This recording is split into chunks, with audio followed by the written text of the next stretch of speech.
Hey everybody, Angie Woods. So today we are actually speaking to Joseph, who is holding the camera right now.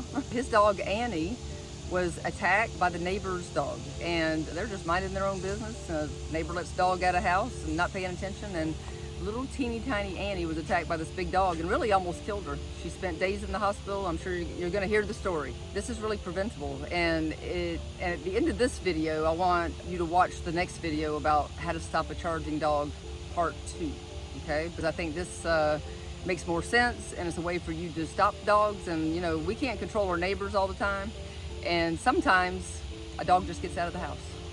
Crap happens.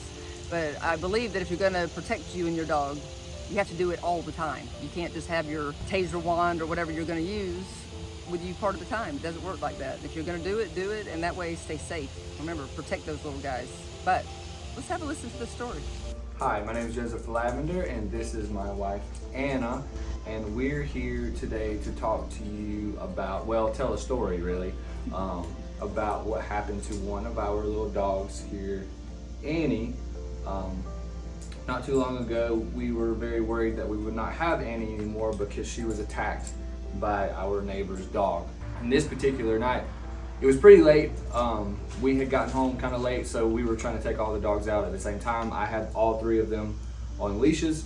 I was inside. And yeah, Anna was inside, and I was at the bottom of the hill waiting for Annie because she takes forever to poop. I was waiting for Annie. She was the last one that needed to poop, and our next door neighbor opened up her door and just let her dog out. She didn't come out there with the dog. The dog did not have a leash on. The dog did not even have a collar on. So he came bolting down the hill. The dog managed to grab at Annie immediately and just started throwing her up in the air like a rag doll. It was probably the scariest 30 seconds, minute, whatever, how long it was of my life. So we're not really sure if the reason why the dog attacked is because it just saw Annie as like prey, or if it was just a fun thing to chase, if it constantly chases things. But because Flex wanted to get in on the action and was he wanted to beat that dog up. He distracted the other dog long enough for us to get Annie. So the dog let Annie go because of Flex. The first thing I did after it happened was I came here and talked to Angie about it, and you know, and she told me a lot of things that I wouldn't have thought about in the moment because I was like in the heat of it at the time. It was very dramatic.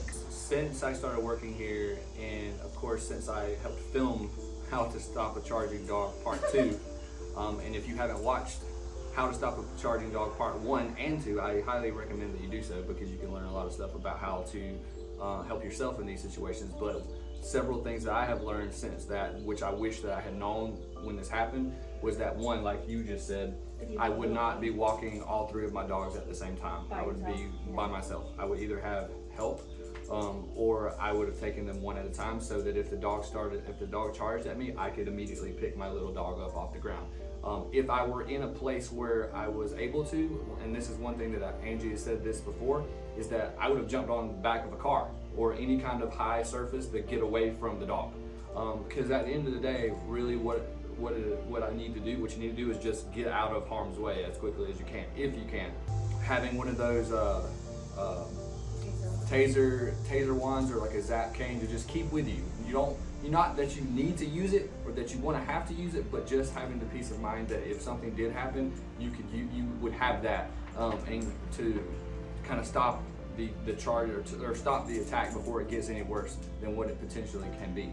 But working here has definitely given me a lot more knowledge, and I knew a lot about dogs before I started working here, but that tells you just how much knowledge and information there is that Angie has, because I already knew a lot about dogs, and there were still things I didn't know that I've learned just from the short time that I've been working here. So highly recommend her videos. Yeah. So the good news is, as you heard, Annie survived, but not all dogs survive. Dogs die every day by other dogs. You know, she was picked up by a much larger dog, and the dog shook her. And that shaking, if you guys don't know this, is meant to kill. That is killing prey. They hope to break a back or a neck. So thank God she made it. And she's a sweet little boo-boo. She just got to spend some time with me while they vacationed. And I really got to know her a little bit and see how sweet she really is. So I hope you can take this and have a safer natural dog life for yourself and your dog.